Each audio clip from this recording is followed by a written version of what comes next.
So we're going to begin week 5 today. Like I said, we're starting with starting from where we stopped last week. We stopped at, I think, designing the header last week, but we're going to continue from there. So I have my VS Code pulled up. So if you're also working alongside, please pull up your VS Code, go into your source code. And thank you for those who have been working on the assignment. I've been seeing very great submissions on GitHub. Kudos to you guys. So I'm going to open pricing.html. This is exactly where we left off last week, just the header. Like I said, I've updated my line 12. This is now a div, not a UL. Take note of that. So if we run this, let's view this on the browser. Open live server. So this is where we stopped last week. We started with the header. We can see the logo FireBuy, and then we have this middle section there, which are the navigation items, and then on the right hand side we're having a cart. This is just a placeholder for now, so we're going to replace it with an icon for a cart icon, and then we have a sign in button. So below this we have a border bottom. So somebody was asking about horizontal line last week. Don't use horizontal line. It's not something current. So use border bottom to do something like this. So we're going to go back to our source code here. So close this out.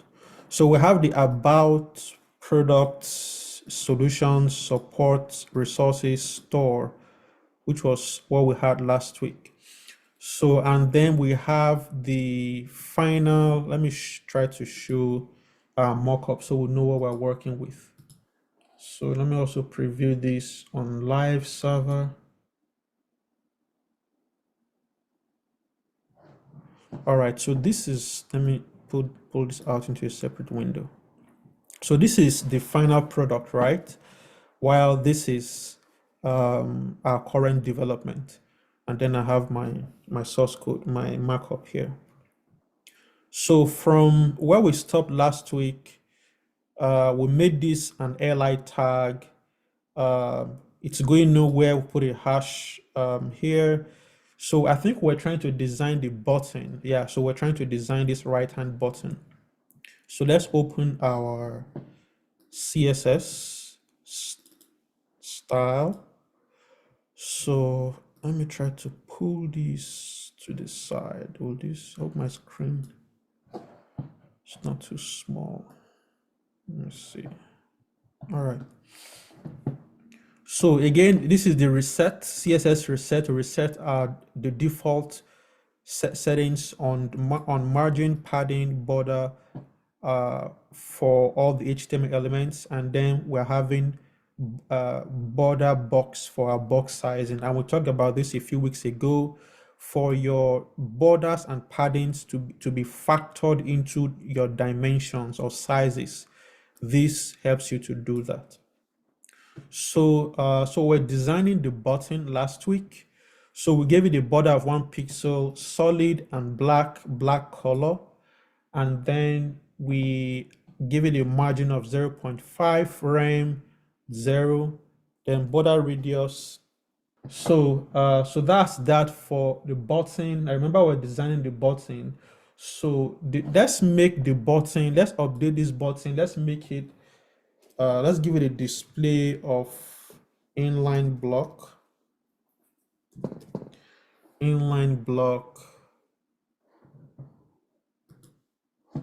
Okay, so we're having border radius of 0.5.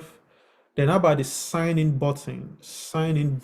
Let's give it, we started with the padding of 5 pixel, 12 pixel, right? That means 5 pixel at the top, 12 at the bottom. Then, so let's give the sign in button a minimum width. Let's start with a minimum width here. Min width of 3 rem. Let's do main width of 3 rem.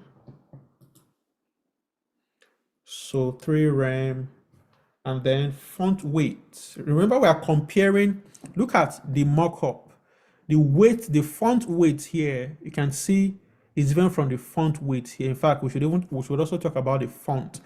The font here, if you click on, so there's an extension you can use called, do I have it on,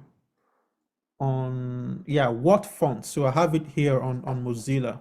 So if you can see my screen, there is an extension called what font. You can use it to check any font on a web page. If I click on what font here and I start moving my mouse, can you see that pop up serif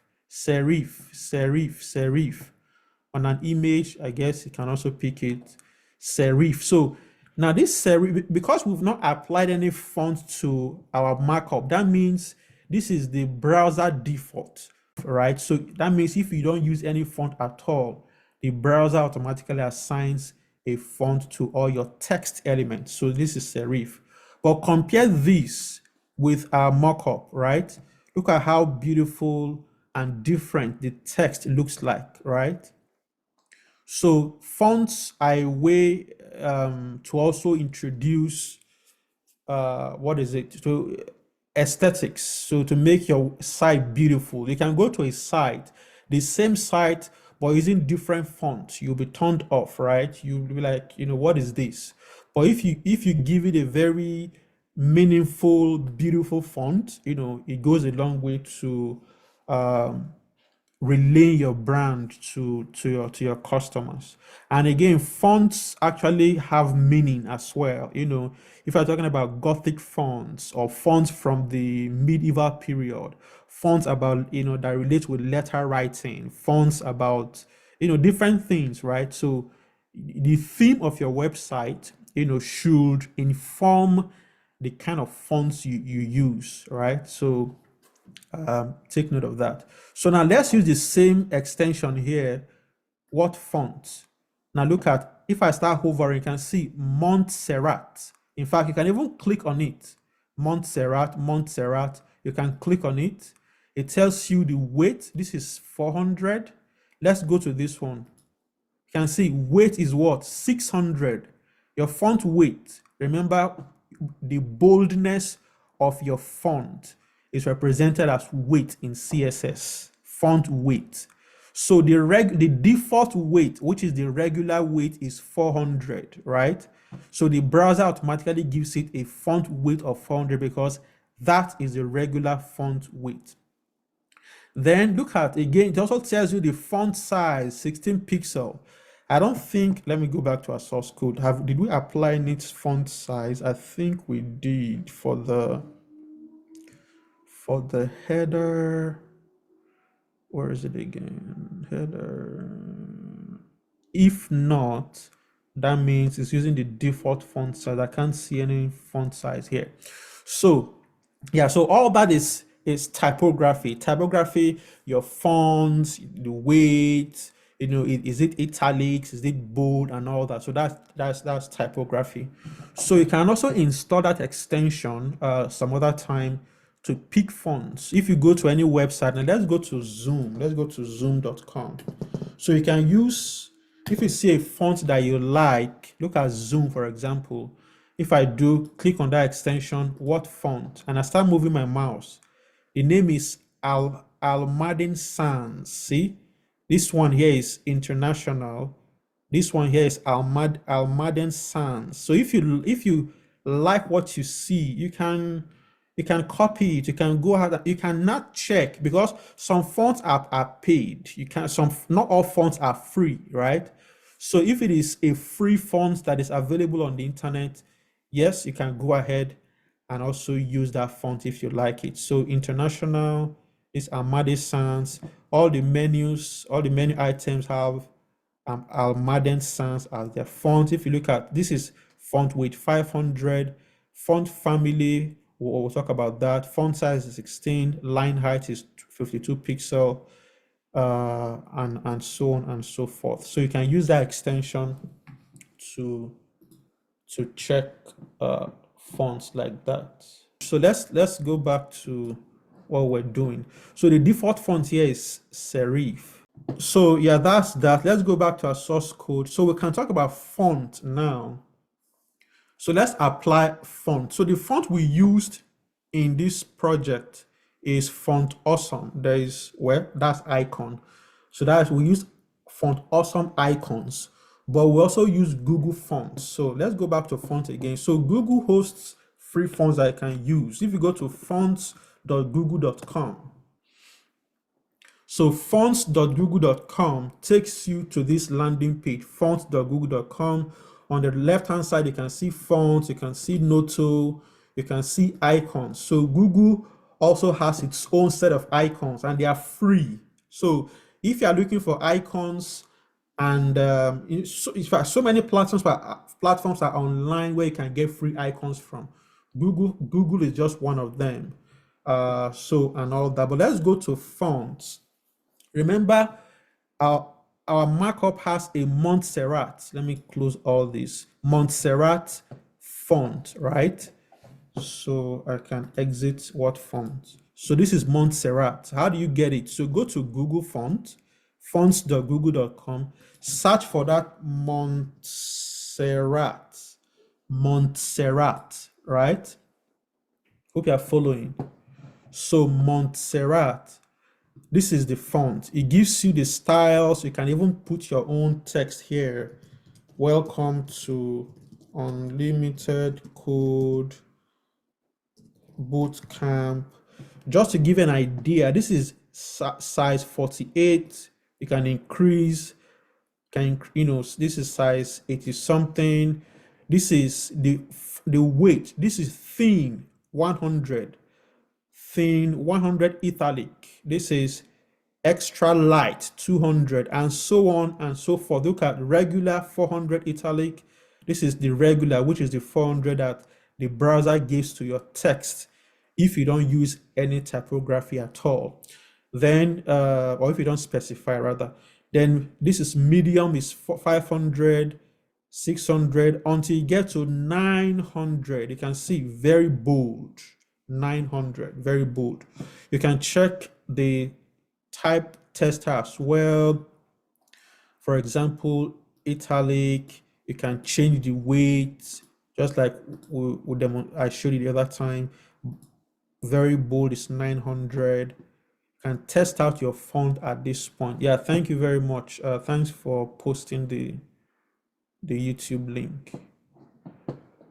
So so that's that. So how do you now get this font? So you can see this button, it says get font, right? And you can add multiple fonts. If you are working on a project that requires multiple fonts, like we saw here on this Zoom website, it uses this Armaden Sans, and I think I saw another one somewhere. This is International, this is International, different fonts like that. So you just come here, keep on adding those fonts to your cart. Look at this top right hand corner. There is a badge that says 1. That means I've added just one font to my cart. So if I go here, for example, I can see that I've added Montserrat. So if I go back to my fonts and I want to add more fonts, let's say this Roboto. Roboto is very common as well. And I click on Roboto and I do get font. You can see this has changed to 2. So I've added 2 fonts. See, 2 fonts selected, right? So, but in this case, we're using just one font. Let's delete Roboto. Let's leave Montserrat, right? So now, how do you use or get this font? Just go to get embedded code. You can as well download the font. So if you want to host the font on your own server by yourself, you can download the font and then host it. Just like I downloaded the Font Awesome icons, which we have in our starter folder here. I have Font Awesome. So this is the CSS, and these are the web fonts. So fonts themselves, look at .ttf, .wof2, and so on. So these are the fonts themselves, but then the CSS now gives you a robust way of using them in your source code. But let's go back to getting our font family first. So get embedded, click on this get embedded. Get embedded gives you this. Web, there's a web option, there is Android option, there is iOS, there is Flutter, but we're of course, obviously we're developing a website. So there are two ways to use the font in your HTML markup.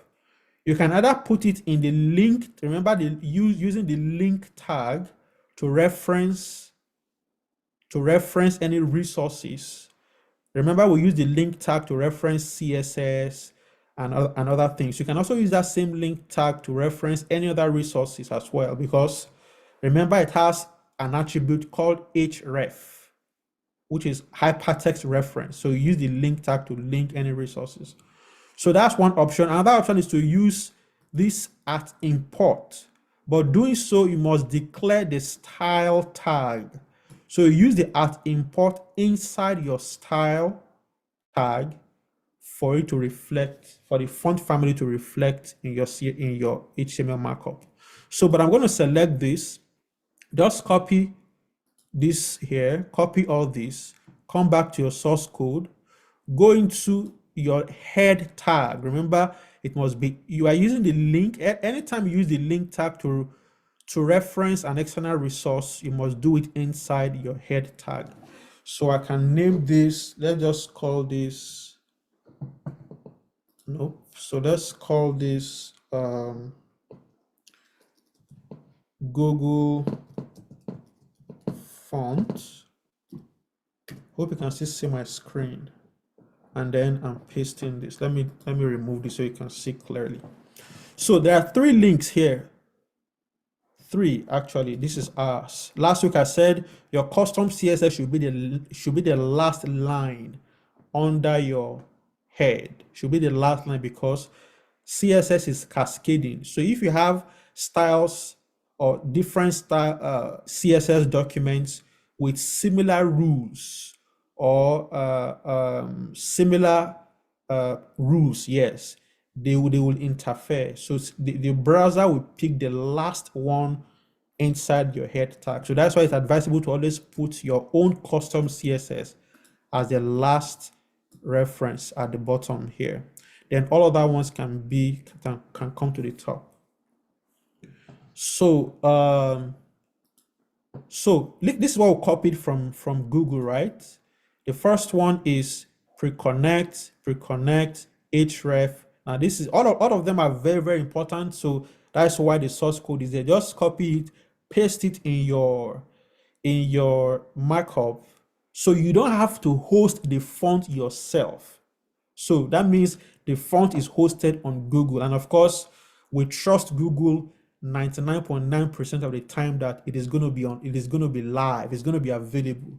So, but if Google goes down, if Google shuts down, that means your font will not take effect on your website. But of course, everybody trusts Google, so most people do this. And it's a way of not hosting assets directly on your site. We'll talk about CDN. There's something called CDN, Content Delivery Network. So when you are closer to the edge computing, when you are in Africa, for example, and I'm in the US, somebody's in the UK, and you want to load a website, and so those people in Africa should be able to load a web resource closer to them. So if there are images or videos that we all want to play on that website, imagine the video is hosted in the US and you're in Africa and you want to load that page. That video will take time for it to load, because by geographical location, Africa is far from the US. So, but edge networks or content delivery networks now have servers at different locations. So, for example, Google could have a server in South Africa or in Nigeria. They could have a server in Denmark or in the UK, a server in different places. So they do that so that they can serve your content closer to your customers. So that when somebody loads something on Facebook, immediately it loads. It is because that thing, that resource, that image is not being hosted at Mountain View in California here, Google Facebook headquarters. It is most likely hosted somewhere closer to you, maybe in South Africa for people in Africa, for example, maybe in Denmark for people in Europe, or in Russia for people in Eastern Europe and things like that. So that's why it is advisable not to host some assets yourself, like images, fonts, and things like that. You host them using CDN so that they can load very fast for your clients. So yeah, so all this helps you to host your font directly on Google. You are not hosting it on your website. So now, how do we make use of this? Now, look at this line 11. Let's examine line 11. Fonts.google.com CSS family. See, so the font family is called Montserrat. That is the font we downloaded. That is the font we are using, Montserrat. Look at the weight. Look at the weight. That means that there is ital. That means italics. That means you can also use italics in your code. This font that we downloaded supports weight 0,100 to 900, which we demoed on the Google Font website, and then display equals swap and all that. So if you don't have all this here, and let's say this 900 is not here, and you're trying to use font weight of 900 on the Montserrat font family, it will not reflect on your website because you've not included that in your CSS. If we go back to here again, you can see all the weights are here. It supports italics as well, and so on and so forth. So with this done, how do you make use of your font family? How do you do that? So let's go to our CSS. If you have any question, you can ask. Somebody said we need to slow down a bit. Okay, sorry if I'm too fast. I'm just trying to see how to use our Google font on our web browser. So I'm going to slow down. So let's head over to our styles, CSS. Now let's go to our body. Now, typography can be inherited by HTML elements that are children. Yeah, that's what I'm trying to say. So if we put it in the body, for example, which means all other elements inside the body tag will inherit that particular font family. So if I scroll up, do we have any body tag? No. So let's target our body tag somewhere closer to the top here. So we can do body, and then we do font family. So remember, it is Montserrat. It must be, you must spell it correctly. You can just come here and copy this. Montserrat. Can you see? And then if you have other fonts, remember we demoed here that you can add more fonts to this, right? So if you have more fonts, you just come here and do comma, the name of the second font, comma, the third font, comma, the fourth font, and so on and so forth.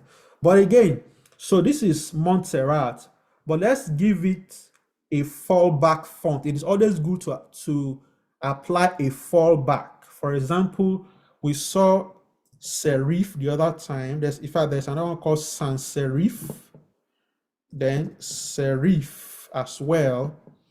So just apply a fallback font in case Montserrat, something happens and it's not available. Maybe Google is not, something happens to Google server, for example. So that means your website is going to fall back to the next one, sans serif. And if sans serif is not available for some reason, it's going to fall back to serif. Again, if serif is not available, then it now falls back to the default font from the browser itself. And I think it is serif already for me on Firefox. So that is how to declare font family, right? So let's see. So with this font family applied, let's go back to our, so now let's go use our what font again. Hover on top of this. Oh, can you see? The font has changed. Montserrat. Let's test this again. Let me comment this out. Comment this out. Go back to this. In fact, without even using what font, you can see this font is totally different from what we just saw now, right? So let's enable the font again. Font family Montserrat. You can see this is the font that we're trying to mark up. So let's compare. So compare this font in our markup, mockup rather, and this. They look exactly the same. So by the time you have a UI UX person who has designed the UI UX of your website, they are going to give you everything you need down to the typography, the dimensions, everything, the font face, font size, and all that. Let's quickly demo this. If we do font weight, let's do font weight 900. Let's see what happens. Ooh, can you see? This is very, very bold. In fact, this is blackout. That's font weight 900. So meaning that our font has been applied to our web page, and it is selecting Montserrat as we are rightly done here. Very simple. Let me recap this. Go to Google Font, get these 3 links. And how do you do that? You search. You go to Google Font, fonts.google.com. Can remove this. Then you search for the font you want. If you want any font, look at Google has about 1,718 font families, different ones. So add it to cart, download the CSS, come back here and paste it here. Once you do that, then you can start styling any element, right? Now, somebody may ask, this font family is applied to the body, and then we are seeing it on here, on our element. So maybe you did not catch it. I mentioned it that any font typography can be inherited. So inheritance meaning that all the children, let's come back to here. So all the children of body tag will inherit the typography of this body. Remember, look at this body, font family is this, meaning all the children on that body, all the tags here will inherit that particular font, font. If I move the font, assuming I want to target only one section, let's move this to, let me copy this. For some reason, I want to target only the navs, the UL elements, and I put it here, right? We're just experimenting. This is how you learn. So let's go back again, refresh. I don't know why this is not refreshing. Is this? So sometimes, so when you're coding and your CSS is not refreshing, most likely the browser is cached. The current CSS is cached in your browser, and that's why I like using Chrome to reset my CSS. Let me see, but let me just comment this out. Let me make sure. Okay, all right, caching. Oh yeah, that's correct. So I'm adding it to the UL. So look at the UL element inside. Let's go back again. Main header UL, meaning that all UL elements inside this main header class will take this font, and then we take all this styles. So yeah, this is correct. So if we go back, main header, what are all the UL elements? Look at the children of this header tag. This div is a child. This nav is a direct child. Div is a direct child. This UL is a direct child. But now we are selecting all the UL elements inside this main header. So that means it's going to select this and then select this. Take note of that. So we talked about CSS selection the other time. How do you select element? How do you target element with your CSS? So this is one way of doing that. You are targeting all the UL elements inside the main header, right? So that's that. But let's move, let me just undo this. Let's move this back to here. Now, assuming I want the nav only to have a different font size, then you have, where is that place again? So if I remove Montserrat from here and I make this only sans serif, let's make this regular 400, which is the default anyway, 400, right? So it means am I having any text here? I want to target, let's target only the sign in button. Let's move this one here. So sign in, let's do it here. So come back here. Can you notice anything? Bold, bold, bold, bold, bold, but not bold. You see? So that means I've directly targeted only this sign-in item. So what are we trying to learn here? Although there is a global font family applied at the body level, which is inherited by all children of body, meaning all the elements here inside this body, they will inherit this bold 900 Montserrat font. But maybe at some point in your development, you want to use a different font for a particular element. Then you can now directly target that particular element, right? So that's what I just demoed here, meaning that only this signing button is going to have sans serif or serif and a font weight of 400 applied to it. All other ones we inherit from the body tag, we inherit from the body.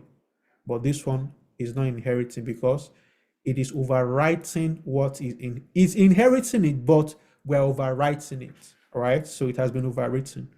So take note of that. So let me just undo this. We don't need this at this point. Let's just leave the font family here. But what weight are we giving to it? Let's make it regular. Let's make this regular here. So then we can now directly or selectively apply weights to different parts of the script. So let's check our mockup again. You can see this is irregular like we tested, but is this one regular? Let's check what font. This is not regular. This is 600. You can see, so meaning that the sign-in has 600 and then all the other items are having 400 as their font weight. So that's what we're going to do now. So exit what font. Let's come back to our coding. So for the sign-in, the font weight should be 400, right? No, 600. Font weight should be 600. All right, font weight, if I can type. Now let's go back. I've applied, now look at this. So for the sign in button, I've applied font weight of 600, right? Now look at, so sign in is now bold, while these other ones are regular, they're not bold because we are following what is here. And again, the text size, if you look at this sign in text itself, the font size, let's check again. What is the font size? It is, font size is 13 pixel, but let's check this one. 16, okay, it's actually 16, so this is smaller. So this is 16, this is 13. So let's try to apply those to that. Font size is 16 pixel. No, font size is 13 pixel, right? Then for the navs should have a font size of 16, where at the UL, so font size here should be 16, which I think is the default for most for browsers. But let's just put it font size 16 pixel. All right, so let's check our design again. Yep. So comparing with this is good, this is good. Then there is a border round about. I think we worked on the border, right? Okay. So this border here is a little bit thinner, but let's see this one. This is like bolder. See the border here is bolder and darker than what we have here, right? So let's check. I think I added a border of so here for the sign in, let's give it a border of 2 pixel. Let's make it border 2 pixel solid, because we want a solid line, not a broken line. And then let's give it a color of, let's say, black.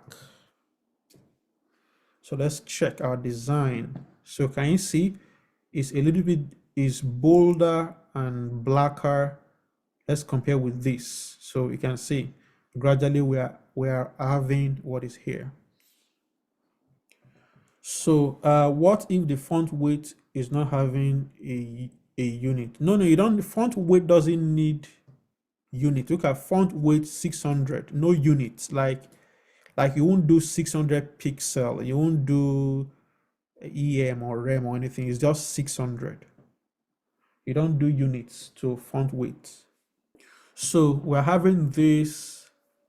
I think we're gradually okay. So the next thing is this font. So let's talk about Font Awesome. So this is a Font Awesome icon.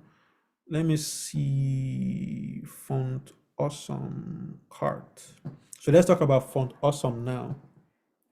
And like I said, there are different ways of using Font Awesome icons. I already have one downloaded for us, so you don't have to do that. If you go to Starter Font Awesome, so with this, you just reference the CSS, right? But let's check Font Awesome itself. Let's go to fontawesome.com. So how do you make use of Font Awesome? Come here. You may want to. I think I'm already signed in, but if not, you don't have to do that. You can just browse as a guest. If I go to icons at the top menu section here, go to icons.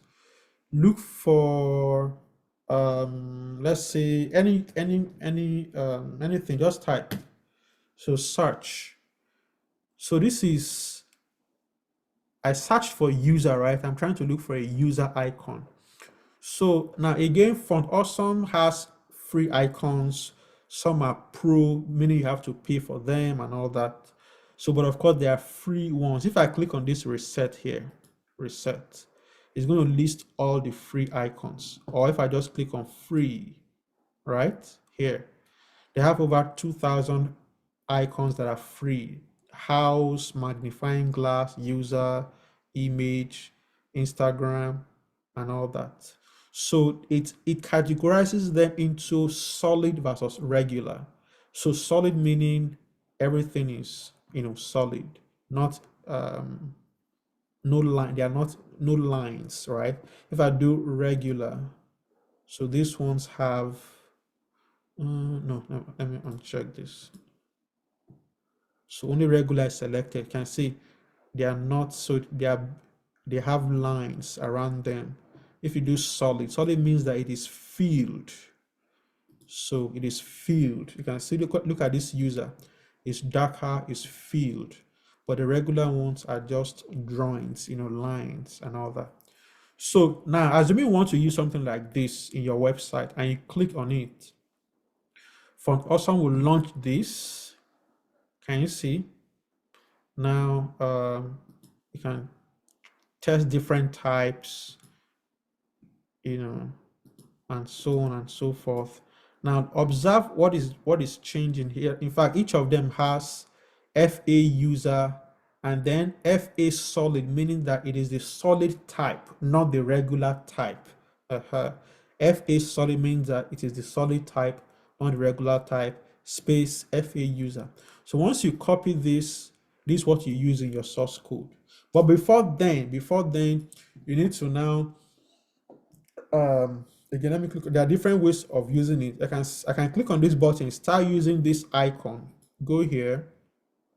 There's a quick start guide I can go through and all that, which is setting up a kit, and then it creates a link for you. I mentioned something like a CDN, right?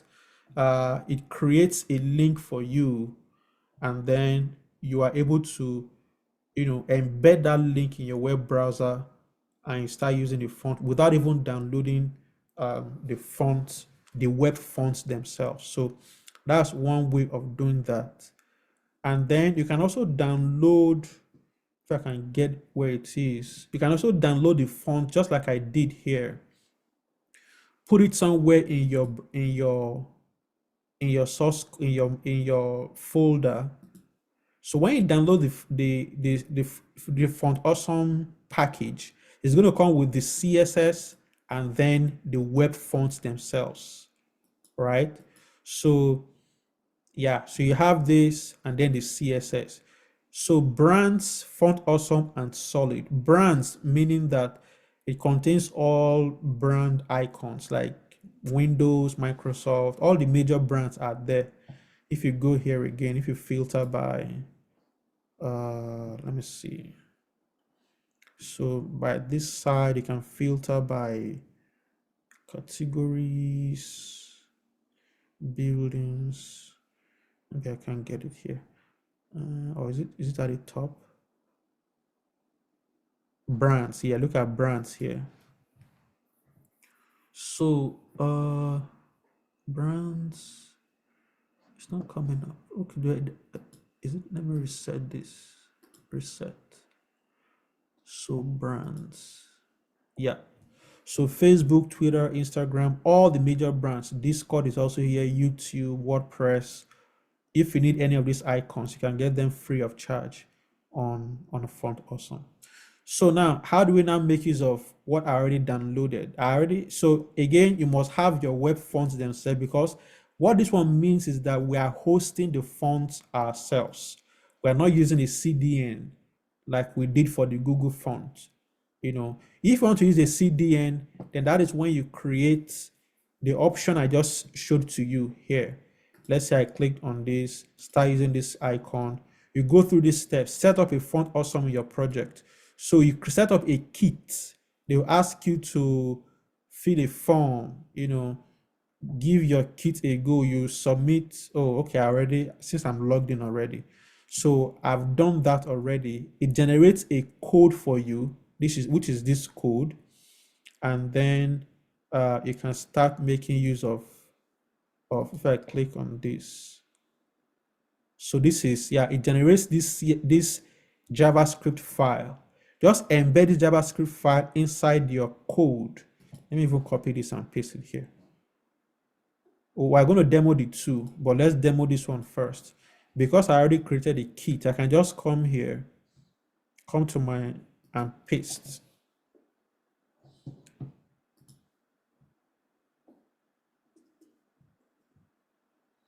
So again, it's going to be inside your head tag, right? So with this here, I can come to any portion of my HTML and use what they ask us to use. Let's go back again, select any icon. Let's do headsets. Let's do headsets. I think there was one. Yeah, we use this. So let me copy this. So just copy this and paste in your, or just click on it. It's already copied. So because this link has been generated for me. It's called a kit. It's called a Font Awesome kit. That's one option. So I can come to any part of my code. Let's say this cat, for example. We just want to demo, but let me just paste it here. And let's see what happens in our markup. So can you see? Can you see this headset here?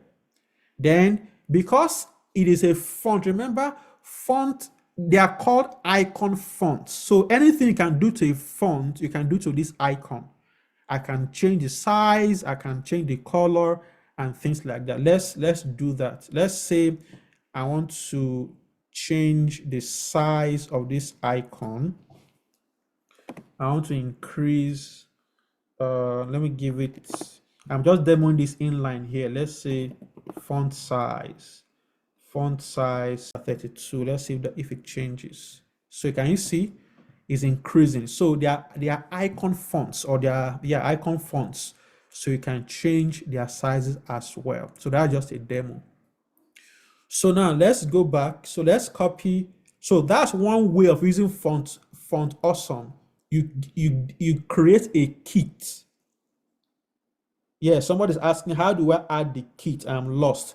So that's what, so you go to Font Awesome. You must go to Font Awesome. Yes. Somebody say you can also get Font Awesome CDN link on, yes, on CDN.js without creating a kit and signing in. So you can just go there and download the CDN as well, and then use it inside your browser, inside your markup, right? So I'm already logged in. So in case you're not logged in, you need to log in and then create a kit to get that particular kit and then use it this way. Then you can also, so if you have the font, if you check your starter folder, I already downloaded Font Awesome here. Now, how do you make use of this one?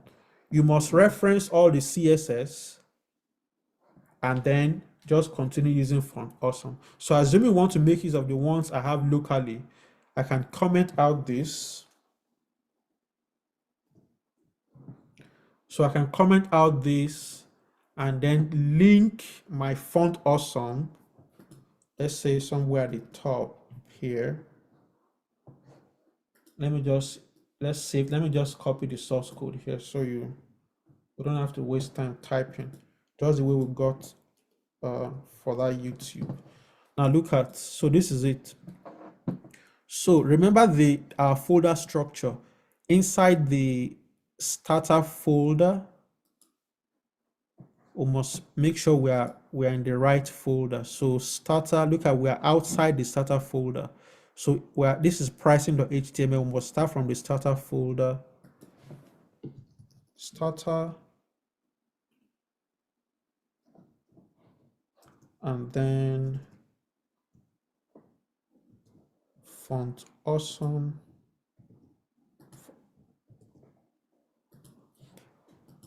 So yeah, so inside the starter folder, I'm having Font Awesome and then the CSS. So that's all. So once you reference these three CSS, I think we should still have, let's check. Yep, so it's still there. Remember, I commented this out and I've already added the font here at this point using, where is it? So the I tag. And then this is the name of the font, FA headset, and it's from the solid group. So with that, this is already added at this point. So those are the two ways. And somebody just suggested it on the chat. You can also just go to CDN.js and download the Font Awesome at that point. Somebody saying, how do you download the folder? If you are just joining us, last week the folder was uploaded to my GitHub account. Let's move ahead. So we need to change this, right? So let's look for a cart icon. Let's go back to Font Awesome. Let's look for cart. And I think I used, let's check. Let's type cart. Yep, so this is a free one. I think this is the one I used, right? It looks like it. Let me see. let's check. Yeah, this and this, and it is free. So that's that. So let's copy this. So go back and put a cart icon here.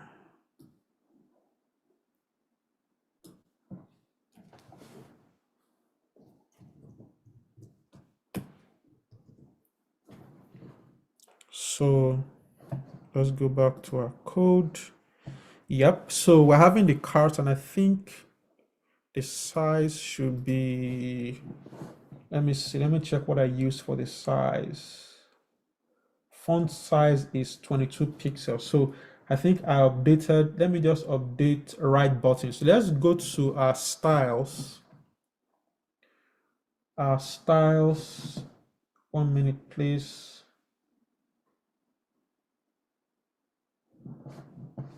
So let me check, where's our styles? Do I have a right button somewhere? Have I styled the right buttons? So copy this. So not yet. So I can do this here. Again, don't forget your dots since it's a class. So if we do font size of 22 pixel, so I think that should, yep, so this has increased to 22 pixel, which is similar to what we have here, or is it not? No, it's still smaller. So let's do 20, let's do 30. Let's see what happens here. Right buttons is not taking effect. So let's do right buttons I. So let's target only the I icon. All right, so let's reduce that to 22. You can see the way I selected the I icon there, right? So that means, this means that this I element as a child of the right buttons class. That's the meaning. Anytime you want to select something as a child, just put space and put that thing as, just put space, that particular element. So I now is a child of right buttons, and I'm setting the font size to 22. So this has increased to this. So now right buttons, what else again? What can we add to right buttons? Margin top is 0.5 rem. So let's add the margin top to 0.5. So margin top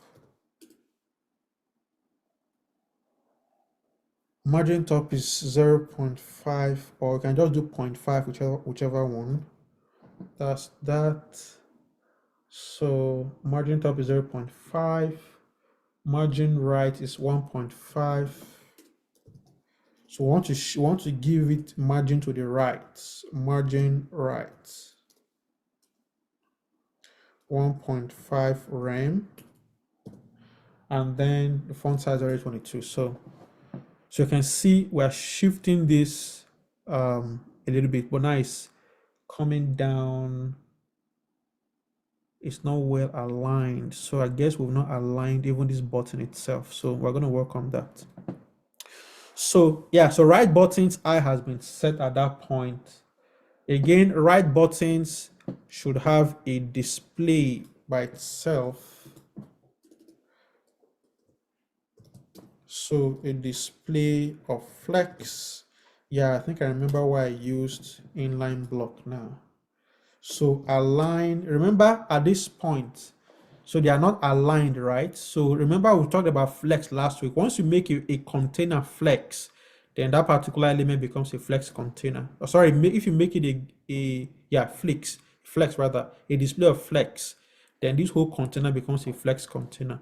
But now let's align items. And we talked about align items. It aligns those items along where, if you can remember, the cross axis.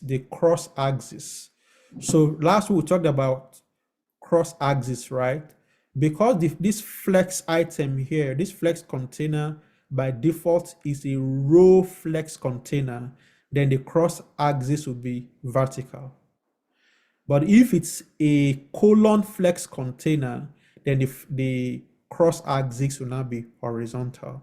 So now it is a row flex container because we did not, the default value is row. For look at this one I'm saying, flex direction.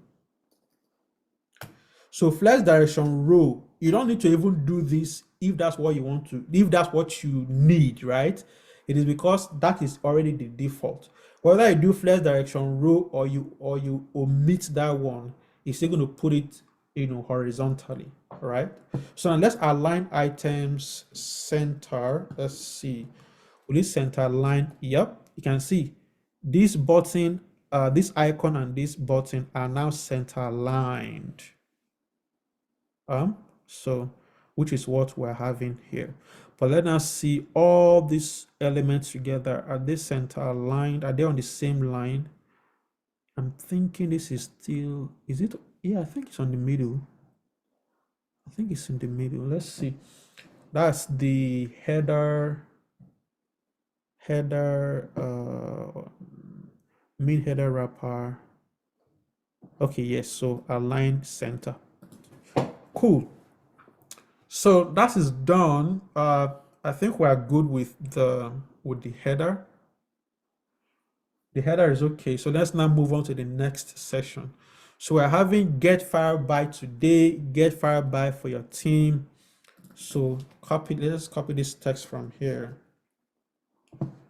So we're going to create a new section in our, this is header wrapper, and then let's make this one main. So inside main, we're having class. Let's call it main as well. And then children. So let's give it a main wrapper as well. Div, can just do dot main wrapper, enter. And then what else do we need? So let's see. So for this, so if we have a container around here, I want this to come to the middle. So there should be a wrapping container and then another one around here. So let's give this a section. So let's do, let's give this a section header. Let's call it section. Section. Let's give it a class of section header.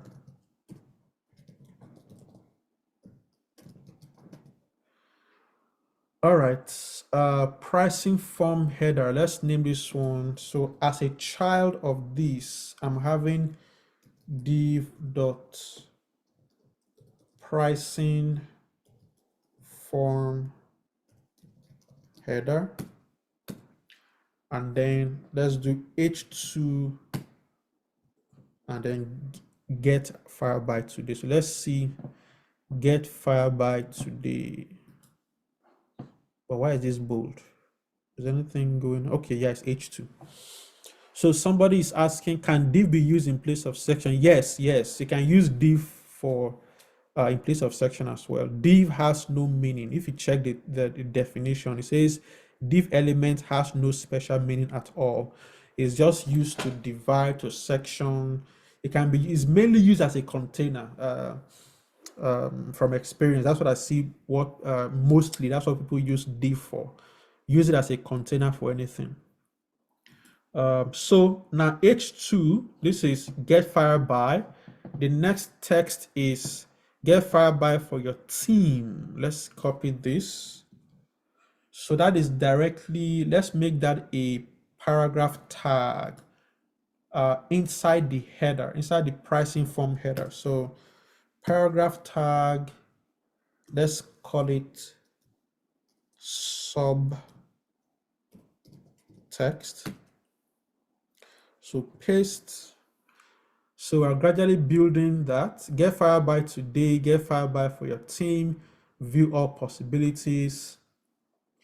Then let's now, because this is a hyperlink, right? So this is a hyperlink. Let's give it an A tag, view all possibilities. Yeah, so if you can't get font awesome link, and then you cannot download, you cannot go to CDNJS. Let me open that here. Font, just Google font awesome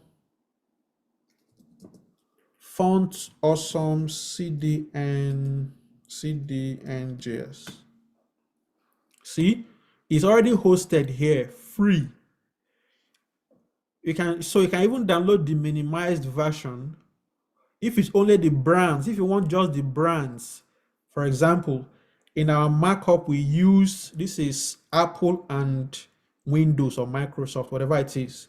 So that's for the brands.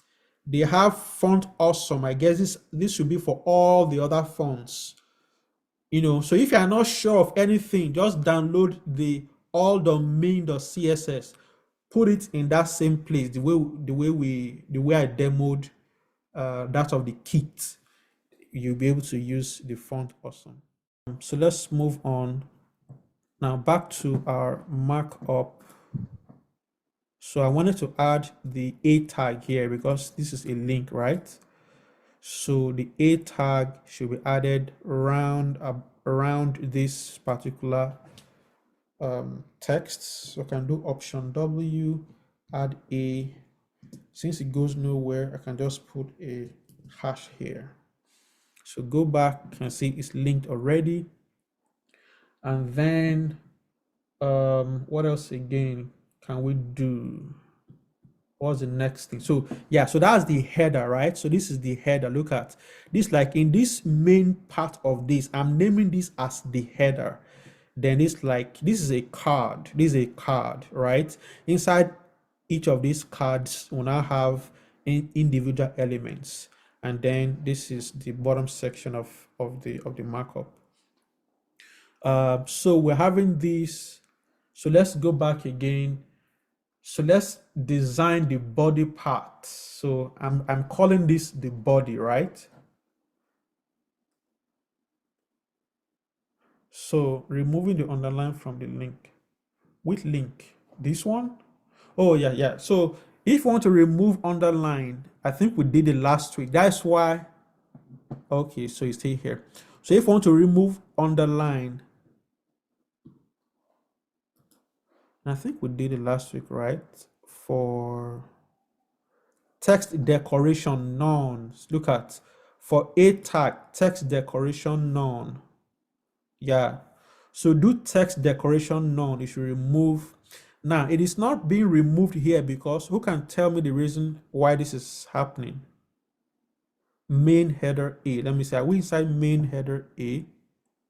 Main header A. Oh yeah, so main header is here. Yeah. So who can tell me why this is still underlined here, even though in our CSS we are doing text decoration none? Can anybody tell us? Look at our markup very well. It's very simple.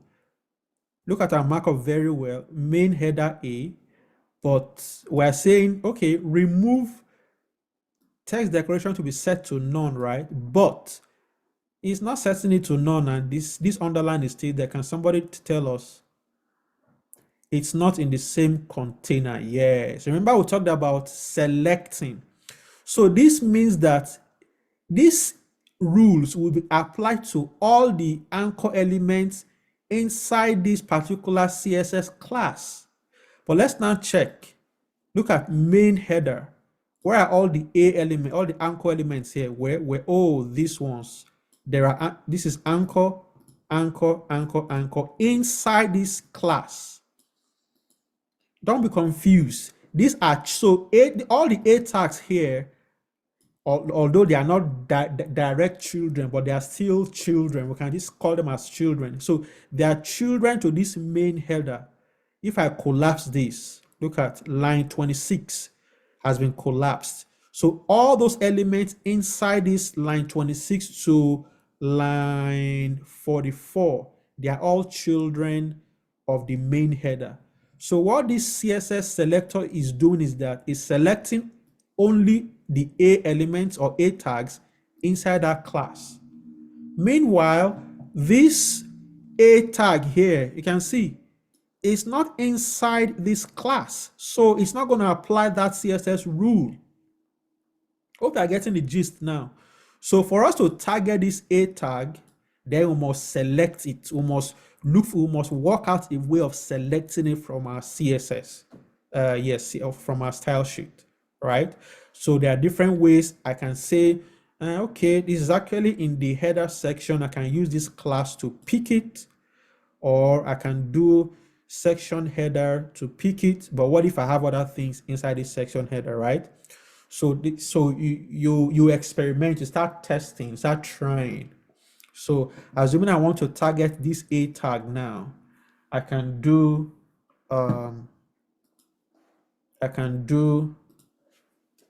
section header, or let me do, what is it called here? It's called pricing form header, right?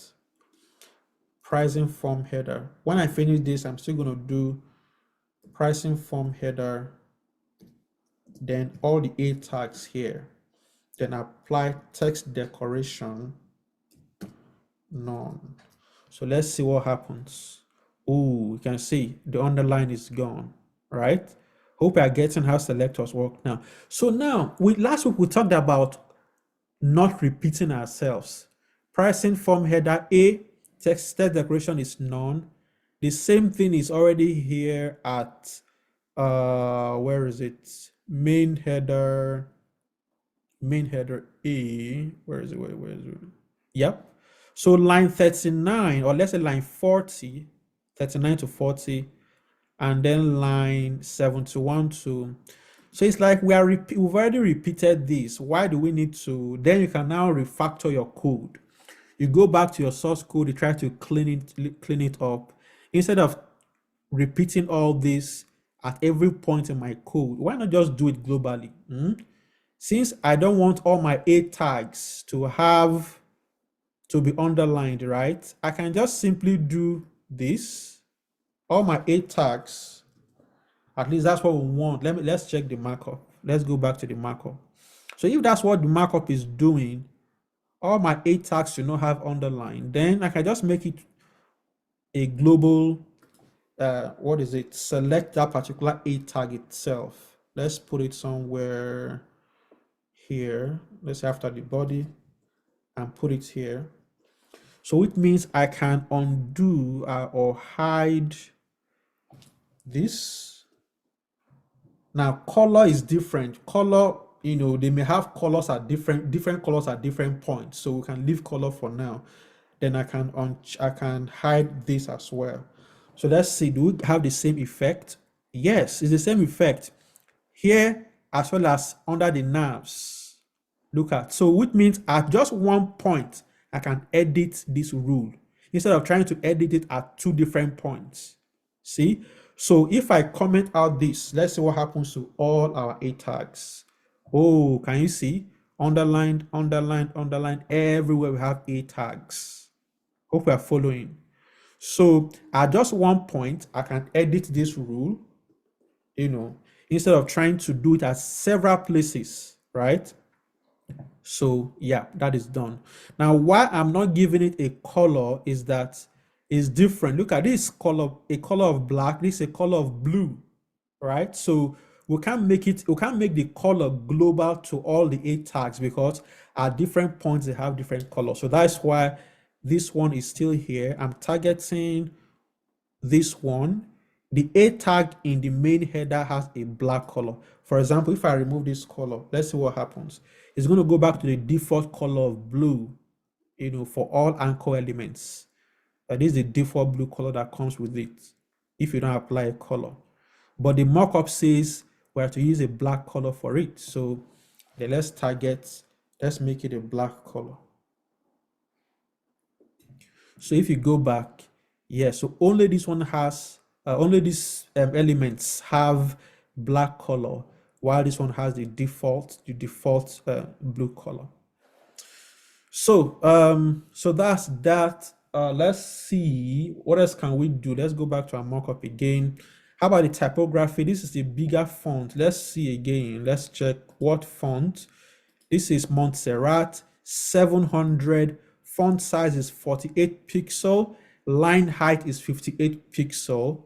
And then this is the color of the font. So for the 8, so let's go back to our CSS. Let's see the main section. So let's give it a font family of Montserrat first for the pricing header. So since this is useless, so let me just target pricing header H2, H2, H2, where is it? H2. Then I can do font family. In fact, I don't even do font family because we're inheriting font family from the body selector. So I don't need font family. I'm definitely going to need font weight because the default font weight at the body level is 400. So that's that. So I don't need to even do font family. I can just do font weight of 700. 700. Remember, we are targeting H2. Look at, let's come back here. H2. This means all the H2 tags inside this pricing form header class or container, right? So this is a container to all these children. So line 50 and to line 53 contains line 51 and line 52. That's the literal meaning. So in that case, I can use this class name to select these elements here. Directly do that. So pricing form header class space H2. That means all H2 elements inside this container should have font weight of 700. So let's see. Yep, 700. But let's now see what is the font size. Font size. I use 3 rem, which is actually 48 pixel. I think in our last class we talked about font size 3 rem. So a rem has a unit of 16 pixel. In CSS units, when we talk about CSS units, there are different units. There's the rem, there's em, there is pixel, there's percentage, there is view W, that is view height, view width, and all that. So a rem, we typically make use of rem when you're talking about responsive design. So we'll talk about that later. So this is 3 rem, which is 3 times 16, which I believe is 48. So this is now bigger now compared to our mockup. So this is 48. Let's give it a line height. I think I used not line style, line height of 1.125. I remember because that's what I used. So 1.125, and then yep, so that is set. So this one contains, and then the next item is the get FireBuy for your team. Does it have any? I don't think I have any special. I did not style that particular section, so that particular tag. So let's move on. So I call it section wrapper. And let's make sure I'm following exactly what has been done. Section wrapper. All right, so now inside the section wrapper, I'm having the body. So this is the head. This is what I'm trying to build. Let's come back again. This is like the head of this main body section. So this is the head, this is the body part, and then it's like the footer. Although I did not use footer actually, but I'm just going to use something else, a div tag here as well. So let's design this body tag now, body section. Let's go back. So I named it pricing form body. So div dot pricing form body. That's the body. Then there is a pricing tag, div.pricing card, rather, pricing card. So you're getting the gist now. Inside the body, we have two cards. Inside this body section, this is a card, this is another card, right? So pricing card. So for each pricing card, we're now having an icon. Let's see, we have an icon, we have a heading tag, a subtext, the price or the value of the price. There's a button here, and then there are some unordered items, unordered list items here as well. So that means inside the pricing card, let's do class icon. So div class, no, div dot, let's just do icon. So img, the source is inside starter images. I think it's fire logo this, and then let's give it a size, a width of, I think I use 60. So is this reflecting? Let's check. Yep, so the fire logo is here. So I want to finish designing the card, because the cards are, a card is basically the same thing. We'll just replicate, we'll just copy and paste.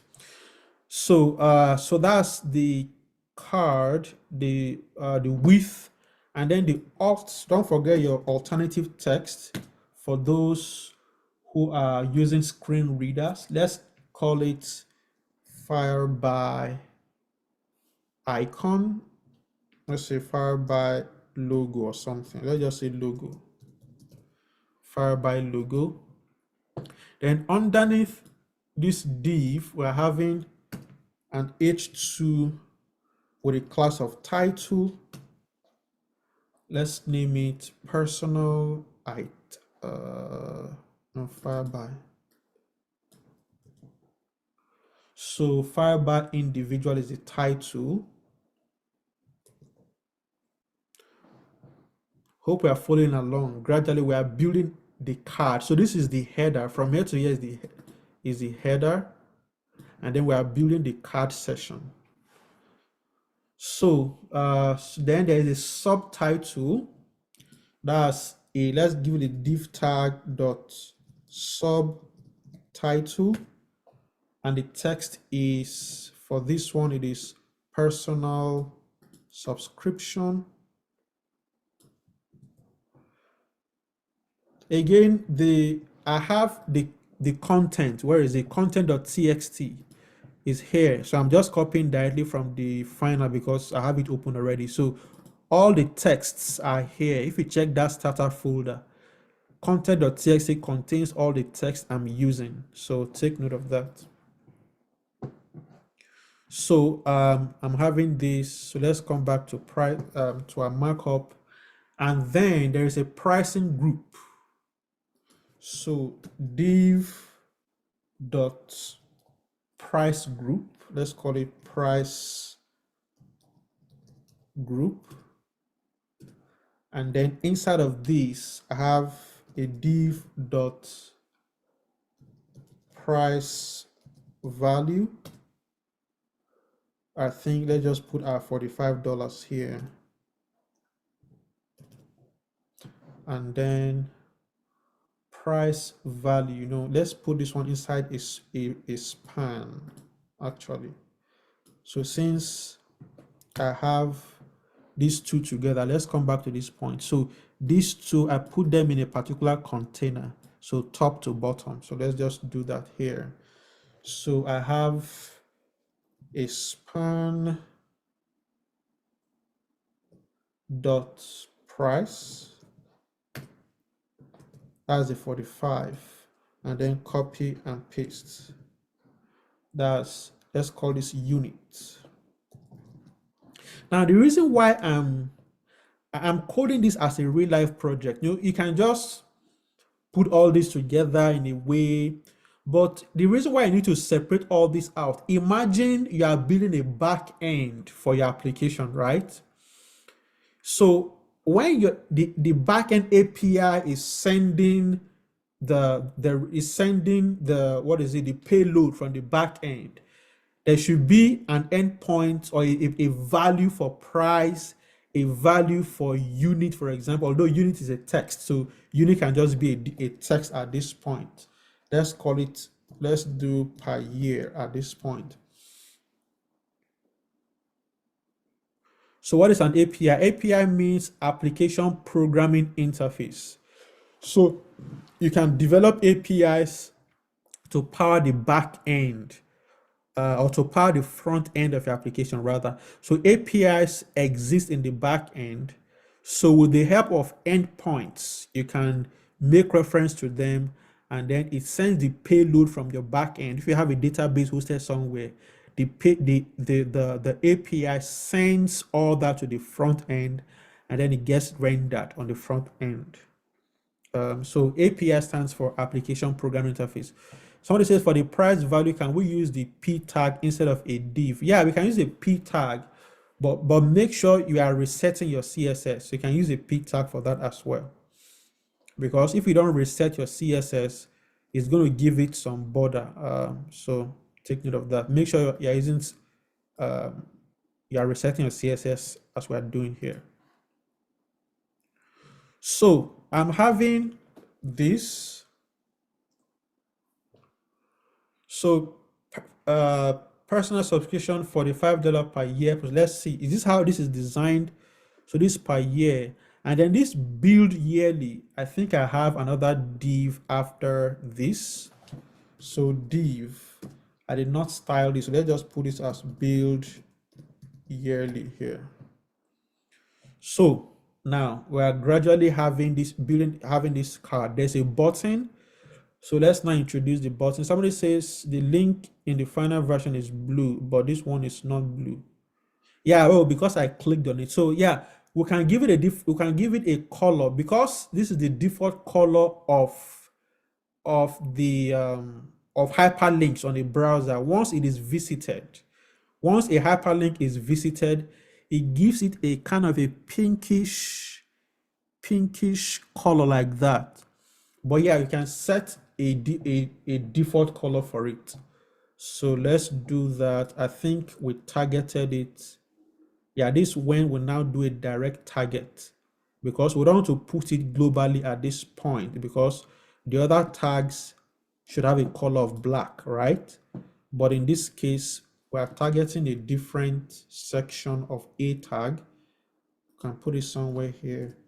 Pricing header, it is under, let me see, pricing, where is it? Under pricing form header, yeah, pricing form header. Here, pricing. I try as much as possible to make sure that my classes or my components are named in order. So it's not a good habit or practice to scatter classes all about. In fact, logically, you can group them, you can use comments to section out your code so that it is readable. For example, anything from here to this point is like we've been working on the header till this point. Yep. Everything here is for the header section. Let's do from here. So I can do something like this. Header section, and then do something like this again. So copy that, paste here. Now copy all these to this point where we finish designing header, right buttons. Paste here, I can say end header section. So when somebody comes to your CSS and they start scrolling, oh, okay, header section, which means all these rules down to this point should apply to, oh, end, okay, so all this will apply to the header section. Then from here again, I can say logically we are following what I'm having here, right? So from here, this is header, and then this is main body, or the main body of your page. So then my styles starting from here should be, I can name this main section, or you can just do start main section, right? So however you want to do, these are comments, they will not affect anything. So start main section, so pricing form header and all that. So we're designing the card. We'll still come to design the main section, okay, but let's work on the card first. So we stopped at build yearly, and then there is the buy button. So the buy button, let's work on that. Come back to our main section. So the buy button is still under the pricing card. Remember, I'm designing this card here, line 55. So from 55, everything from 55 to line 68, they are for the card. So we're designing the card at this point. So the button now comes in. So div dot, I think I gave it a class of button by wrapper, button by wrapper. Now, so there are different conventions for designing CSS. It's just a way of naming your CSS class. There is this convention called BEM. Yes, the BEM convention. So that is block, element, and modify. So BEM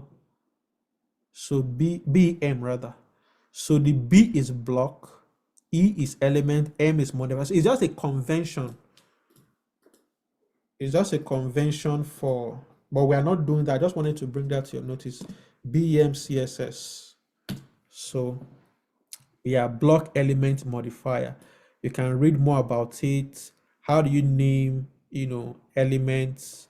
How do you name, if you are working in a group or in a company, you can agree on a convention to use, so that when you are working together, you know what this element stands for, you know what this does and all that. So they are just conventions, they are not rules. You don't have to follow. So this is a block, this is an element. Can see element has dash dash, and I think a modifier, is it a modifier that has dash dash, if I can remember. Anyways, so it's just a convention for writing component-based CSS that everybody can follow along. It's called BEM convention. So let's go back. We're not following all that. We're just doing this. This is something introductory. So yeah, we're trying to, is it now blue? Let's go back again. If I'm not, I think I was trying to rename. So for this section, so let's rename header A, or not name, we're trying to give it a color. Color blue. Let's see. Hope it's going to take effect. Yep, so it's taking effect. Even though I've clicked on it several times, look at the blue color is still there. But if you don't apply color, the browser by default is going to change the color to the visited color that the browser applies to it. Is called visited. Yeah, you can see that. So let's continue. So we are designing the button now, and we named it, where is it? Button by, okay, the first part is button by wrapper. And then let's now issue the button HTML button class by now. So let's give it a class. Remember, we have a class called btn. I was talking about reusing the other time. Let's check. Ooh, can you see this? It has a default background. There's a hover effect on it, which is default, a default background color, and then there's a border around this. Where is this border coming from? It's coming from this btn class that we already designed last week. Let's look for btn. So there's a border of 1 pixel solid black. There's a margin of 0.5 rem, and then 0. There's a border radius of 0.5 rem. Can you see? If I increase padding, let's test something here. Padding, let's do 30 pixels. It's going to it will apply this to all the buttons in the page. Look at, okay, no, because this one has its own padding, so that's good.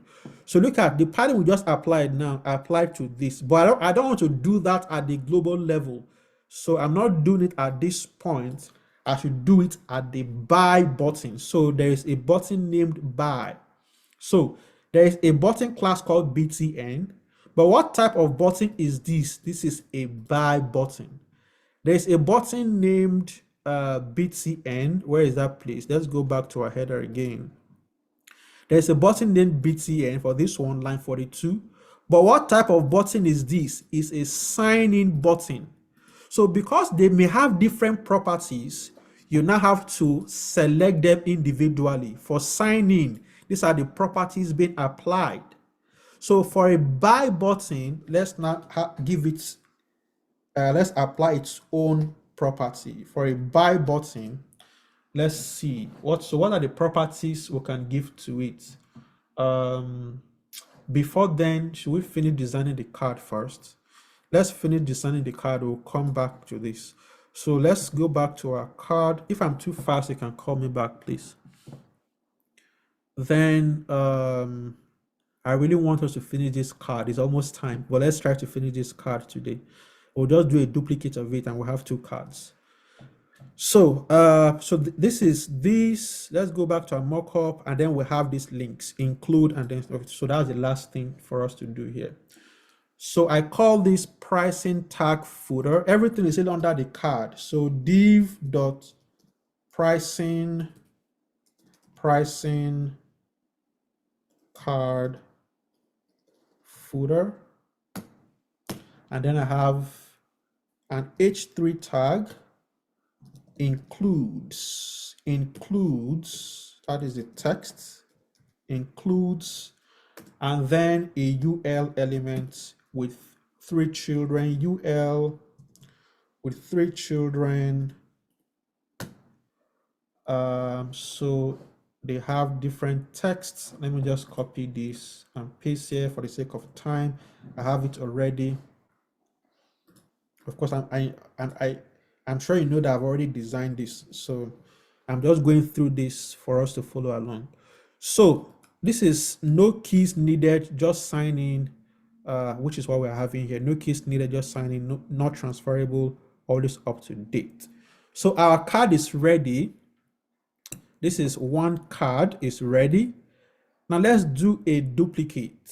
So let's just do a duplicate of the card. So this is pricing card. This is one of it. And then we need 2. Look at, hope we are getting the gist now. So let me collapse this again. Now look at line 54, if you are following along. So line 54, pricing form body. Let's go back to our markup. This is the head of this body, of this main section of the web page, and I'm calling this the body section, and it's like the footer section. So this is what we have designed here. So pricing form header, which is what we've done. This is pricing form body. This is the body, form body, containing 2 cards, pricing card and another pricing card. This is all this from here is a card, this another card. So pricing card, and then there's now a price, there's a footer section. So let's quickly apply the footer section. We can do that very quickly. So below the body, we're having div dot, I think I named it, where is it? Pricing, nope, it's inside the card, right? We're doing, let's go back to this again. So instead of, let me undo so that I can just, yeah. So we see I have one card that I'm still designing, not, oh, it's already done, sorry. So it's done. So let me redo. So we're having two cards. Look at two cards and then the footer section, which is a separate section. Let's call this a separate section on its own.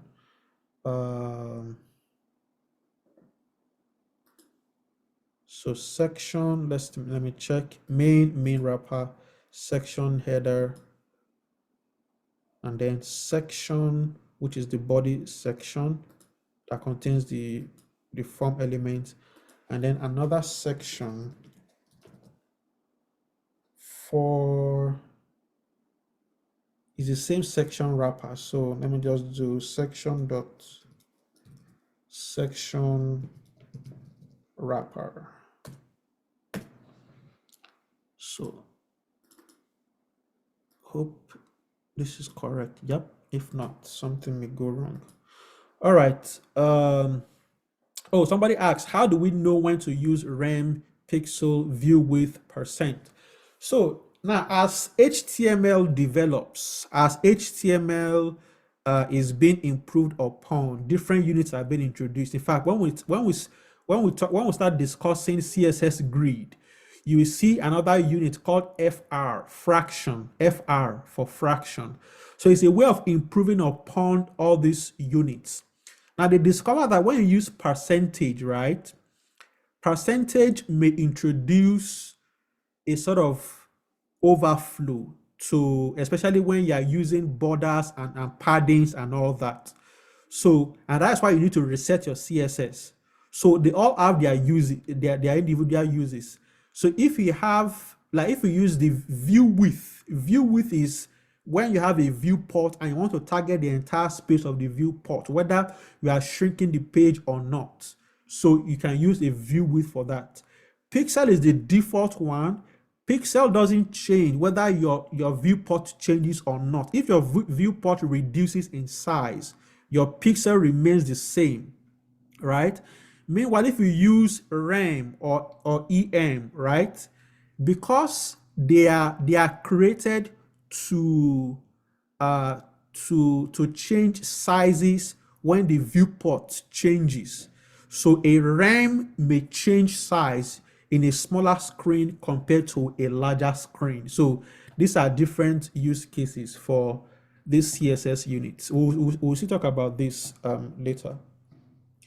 So now we've designed a section. Well, for the sake of time, let's quickly align. Let's style. Let's see how we can style this to this point. So we're having. So let's go back to our main. So main section. From this point, let's style our main. Let's give it a view width of 100.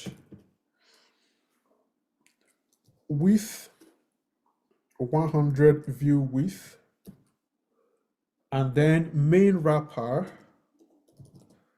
It has to be spelled correctly, if not it will not reflect, so you need to catch your box.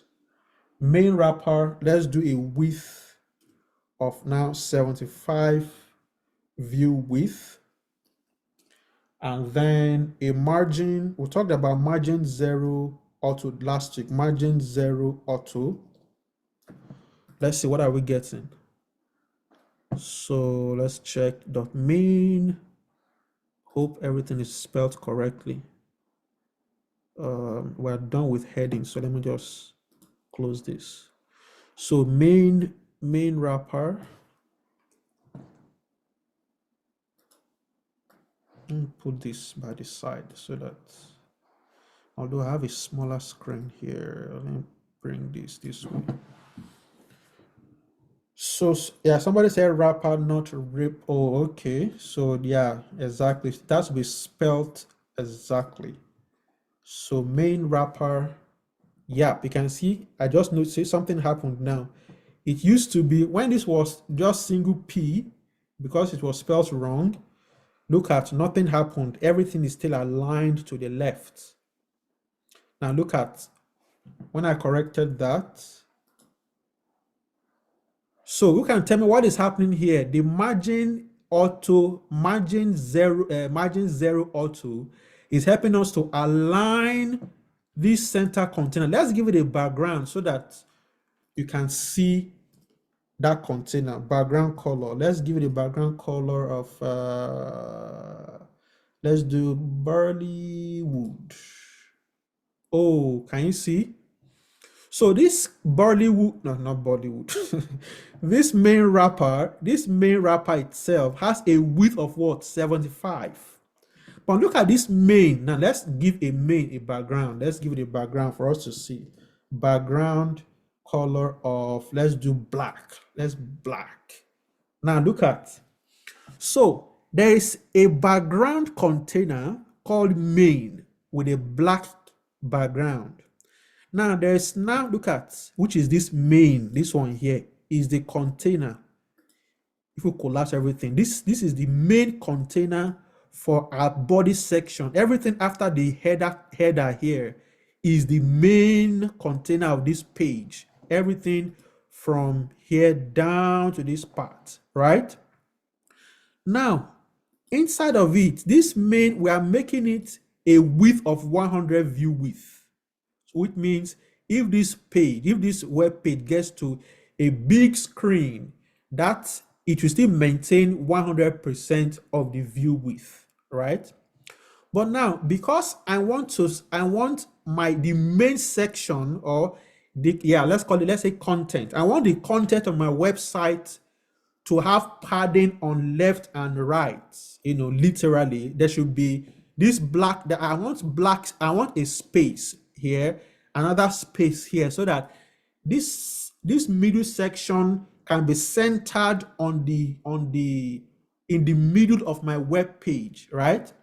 So that is why I reduce the size to 75. Look, if I make this thing 100, let's make this one 100, the main wrapper, you see, no difference. It's like the main wrapper and the main are having the same dimension now. So, but I want a padding on both sides. So easily you can do that. So I reduced the width of that one to 75 view width, and then made it margin zero auto. If I let me comment out margin zero auto here, look at line 95 here. I've commented out line 95. Let's come back. So everything by default is aligned, is aligned to the left. By default, aligned to the left. So, but margin zero auto means that to the top and bottom, it should be a zero margin. Then to the right and left, it should be auto. The browser should automatically calculate what should be the margin on both sides. I don't have to guess it. I don't have to put 30, 30, 100, 100 on both sides. No, the browser should automatically calculate what it should be. And because I'm using view width, right, it's going to give me the leftover space depending on the width or the size of my viewport. As I reduce, let's do inspect. Let's do mobile. You can see. So look at this viewport now. Let's drag. You can see. See this black margin here is smaller, right? Black margin. But the length, the width from this left-hand side to the right-hand side is still 100 view width. The view width now has just reduced in size. That's the essence.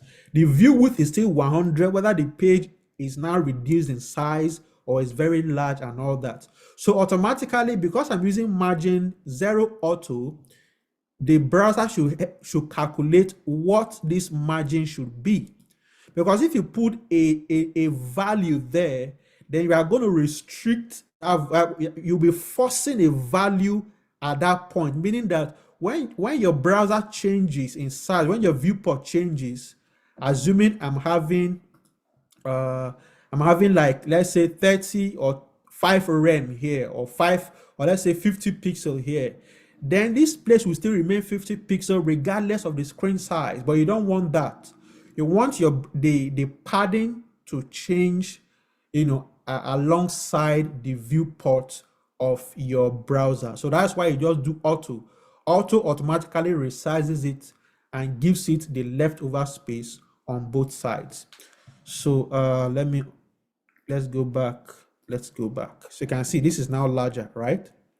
So that's what we're trying to achieve with the margin 0 auto. All right, so let's continue. So section wrapper itself, let's give it a margin of 3 rem, and this section wrapper, remember, so you can see there is no space at all at the top compared to our markup. See this space? From the header to this point, there is space here, right? So this section header, look at section header is the starting point. So is the starting point, and then we can give it a section header. Where is it? Let's come back here. Main wrapper section header. So dot section header. Let's give it a margin of 3 rem and 0. So that means 3 rem at the top, 3 rem at the bottom, 0 to the right, 0 to the left. So let's see if I spelled it correctly. Something is wrong here. Section header is called section wrapper. So take notes. Section, I called it section wrapper. So take notes. So you can see there is now space between this and this. So let's just remove our background colors, making it look ugly. So I use the background just to show us that, show us the position of those containers. Black, let's remove this. So now look at this margin here. It's comparable to this margin here, right? So now we're having that. And then the next thing is pricing form header. Pricing form header, let's align. So pricing form header, let me just copy this, paste here. So text align center. Text align is a very common property for aligning text. So mean all the text under pricing form header will be aligned to the middle of the page. You can see it's not in the middle. Are we following along? Look at, gradually we're getting this, but there is space between, there's still more space between this H2, or is it H1? I can't remember. Is it H1? H2 and the P and this P element. So let's introduce space. Let's see. I'm having pricing form header H2 and then the subtext. So there's a subtext. So I think subtext has a padding of 1 rem. Subtext. So this is the subtext. So pricing form header subtext. Remember, pricing form header, this subtext is a child of pricing form header, so I can use it to select it. Pricing form header dot subtext. Now, depending on the usage, this subtext here may not appear anywhere else in your code, right? Is it? I can just even use subtext directly, but let's just follow the subtext. And then we give it a padding of, I think I gave it 1 rem. Padding, not padding of 1 rem. So let's see. Then something is wrong. It's not taking effect. Somebody's asking, why did we use text align instead of align items? Yeah. So yeah, we did not define a flex container here. Look at this pricing card. Where is it? Pricing header. Where is it? Yeah, pricing form header, right? So we're defining, yeah, pricing form header here. So we're defining this part. Hope I'm in the right place. Yeah, here. Pricing form header has these two children, right? But so somebody's asking why not align items. So align items is for when you are if the container is a flex box, right? So because this container is not declared as a flex box, so we're just aligning these children using text item or text align center. Why did we use somebody saying subtext, not subtext? Yeah, thank you. So you need to make sure you're typing. So that's why it's good to just copy. Instead of typing it, you just come here, copy it, and then paste, right? So let's check. So you can see we're having that space now comparable to this. This space here should be equal to this space. So let's move on. So we're having pricing, we've done all that, pricing form header. There's a hover text. Then let's just quickly do pricing form body. Let's see the magic of pricing form body. Pricing form body. Let me just copy. Let me follow my own instruction. So nope. Dot this. So very simple. Display should be what? Who knows what we're trying to do here? We want to align. This is a card. This is another card. At this point, they are not aligned horizontally. What do? Display flex. The container should just be a flex, and then by default, it will align them horizontally. So pricing form, let's check it again. Where do we have our cards? Line 55 and line 81. So there are two cards, line 50, this card 1, this is card 2. But what is the container holding these two cards? Pricing form body. So you take that class and give it a display of flex. See? Once you do that, oh, can you see? These two cards are now aligned horizontally, right? Remember, the default is row. So that's why even without doing flex direction row, it's going to align this horizontally. Yeah, so time is up. This is 4:12. I don't know if we can still continue, but what I would do is that because this is taking too long, I want us to move on to the next thing, another thing by next week. So I'm going to do a video to finish this, publish the video so you can watch. Somebody is saying, please continue. So should we continue? Okay, let's continue. Okay, so let's just quickly do this. All right, so we're having pricing form body. Yes, it's going to be published on GitHub. This video is going to be on YouTube. Yeah, it's going to be on YouTube. So pricing form body is display flex. Now let's justify. Remember, justify content. Justify content. Let's do center. Who can remind us, how does justify content work? Justify content aligns your item along the main axis, not the cross axis. You remember? Now, okay, let me comment this out. Look at, so by default it's still to the left, right? So that means the alignment, if you are using justify content, the alignment moves horizontally. If it is a row, if the main axis is row, which it is by now because we are using the default one. So it's going to move it from left to center to the end. If you do flex start, flex center, and so on and so forth. So justify content is, let's uncheck this, comment this again.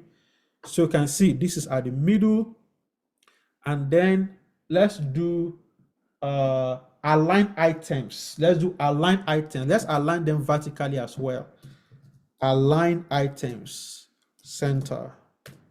So now that you may not really see the effect of that because this is already aligned and you don't have other children around about this.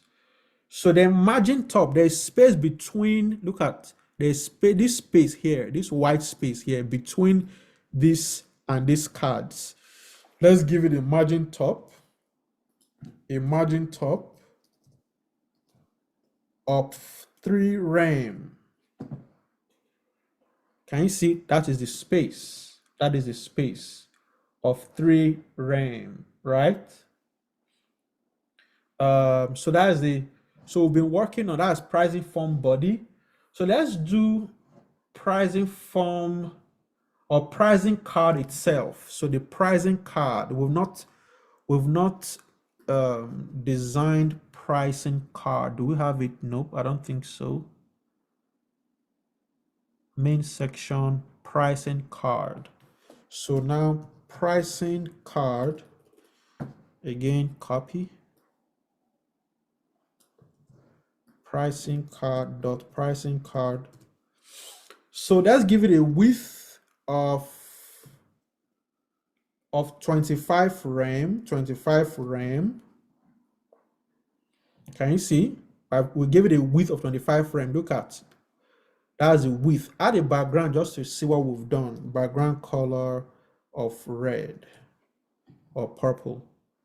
Yeah, because there's no space. So there are different cards. So we've not applied padding or board, what is it, padding around the elements. But anyways, those are the 2 cards with the background color. Let me remove that again. Then, yeah, somebody said maybe till 1/2 past. Yeah, let's do that till 4:30. So display. So the pricing card, let's give it a display. Who can tell me the display I'm trying to give to it? Is it horizontal or vertical? So display flex. Now this is gonna, yeah, I know it's gonna destroy this. But what I want is, let's change the direction. Display direction or flex direction, colon. See? Now, good. Flex direction, colon. Yes, vertical or colon. And then let's give it a background. It's already white, so let me not give it any background color again. Then let's give it a box shadow.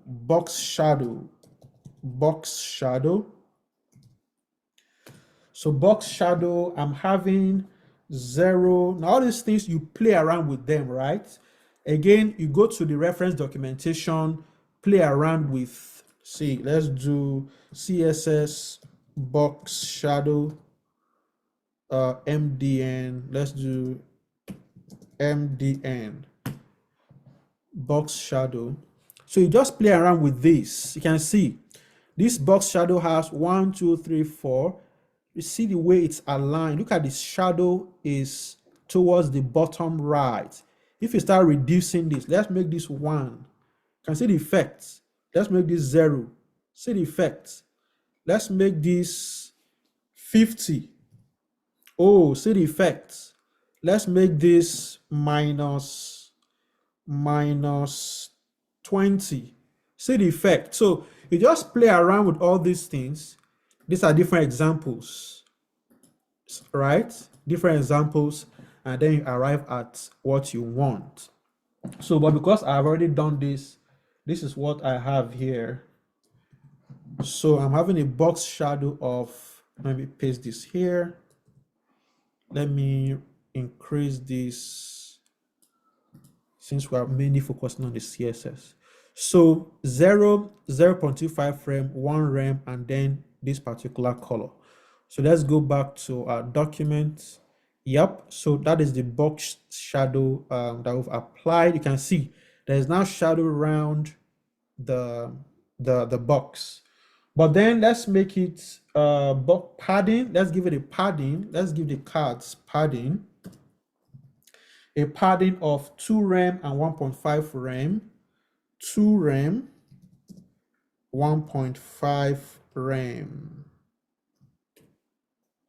Let's see the effect. Remember, padding applies to the internal, margin is to the external. So padding is the edge of the box inwards. That means the space uh inside the content, around the content of the container that you're applying padding to. Take note, margin is now the space around the container itself. Margin is external, outside the container. Padding is inside the container. So this space, this border space, or this padding round is what we just did here now. That's padding. So that means 2 rem to the top and bottom, 1.5 rem to left and right. All right. Now let's give it a border radius. See, we see this fine border radius here, right? So let's give it a border radius. I think I used 10 border radius of 10 pixel. Ooh, nice. See, we're gradually getting what we're having here, right? So border radius is that. So let's do this hover effect on the pricing form header. So let's do this hover effect. I think the A tag changes to, let's come to this. Yeah, look at this effect. If I hover on this, it gives it this golden yellow color, right? So I'm trying to give it a theme. Look at this, but this fire logo icon has a golden yellow color around it or in it. So I just try to apply it here. So if you hover over this, it gives it that golden yellow color on hover. So let's just quickly do that. So pricing subtext, pricing, let's do that here. So let's just copy this so we can move fast. So let's do A and use this pseudo hover, right? Let's remove this, be careful. And let's do, I think I did underline, there's an underline and then on the color. So let me just paste this here. We're in a hurry. So look at pricing form, header, all the A elements inside the pricing form. But when you hover on it, that's when these properties will be applied. So let's see. Refresh. Can you see as I hover on it, that effect is being applied. Let me see if I reduce this width, what happens? Let's do 20. I want to see why. Okay, so let's give it space. So for the container, what's the container again? Let's check. The container is pricing form body. So under pricing form body, let's do align items, justify content center. Let's do space between. Nah, so let's do a padding. I don't want that. So for the no padding, margin rather. So let's do margin right. Let me see. Margin. Let's do margin right here. But I want to make sure I'm having the margin is not showing. Margin right. Let's do like 5 pixel. Let's see what effect it's going to take. It's too small. Let's do 20. Okay, 20 is okay. Margin right is 20 pixel. And then I'm having, yeah, so I wanted to demo something. So for the pricing card, so this margin right I applied, right? Because I have just 2 items here, it means that this is 20 pixel, there's another 20 pixel, although it's not visible. Assuming I have another container here, this 20 pixel margin right I've applied to the card will be applied on all of the cards. But you can prevent it. There's a workaround, and that's when you use the different or other properties of CSS. So there is a not last child. Now let's come back here. This is a child, right? So if I target, we have just 5 minutes for us to round off. So if I apply this margin, a margin to all these children, then all the margin will be applied to each of them. But I don't want the margin to be applied to this last one, right? So I can take this out. Let me remove this and select pricing card again and use a pseudo class called not last child. So then apply apply the, I think I used a margin right of 2.5 rem. Let's do 2.5 rem. So let's see the effect. So you may not notice, but it is a very good practice. You don't want this padding, this margin to also appear, especially when you have another item here and you don't want that margin to be there. Let's say at the bottom here, maybe the last item, before that, after the last item, there's a footer. I now applied a margin to all of those items. And then the margin is applied to the last child inside that item.